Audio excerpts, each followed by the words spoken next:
With the Season 3 summer split coming to a close in the European LCS, let's take a look back at the last 8 weeks of victories, defeats, and incredibly close games.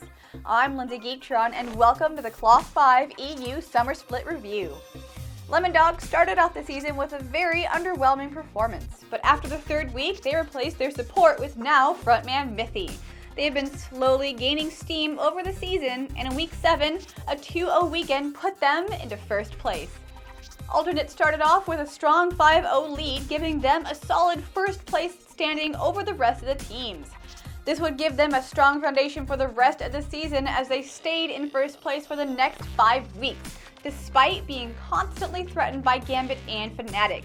It wasn't until Week 7 when Lemondogs overtook Alternate for the first place. Fnatic has been inconsistent compared to their past performances, but as the season went on, they were a constant threat for the top position. Early on in the season, they benched their support player Enrated, and Yellowstar went from ADC to support as the team brought in Pazoo to be the temporary ADC until Rekkles comes of age to join the team.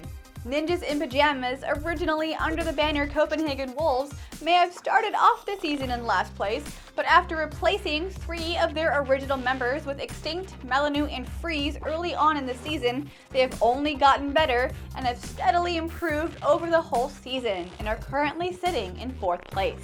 Evil Geniuses, one of the fan favorites not just in Europe but in North America as well, has been perpetually in the middle of the standings this whole season, but just recently started to show some improvement with the addition of Enrated, formerly of Fnatic, as their team coach.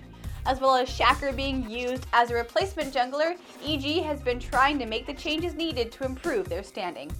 Gambit Gaming, a team who we normally see at the top, has come under some bad luck recently as they dropped from 2nd place to 6th place in the last few weeks. After replacing their support carry Edward with Darker and then replacing Darker with Voidal, they haven't had a solid bot lane in a while, and their recent string of defeats has been hard for both the team and fans alike. SK Gaming is one of the only teams that hasn't made any roster changes the whole season, and despite occasional victories over some of the top teams, SK has been in last place for the entire season.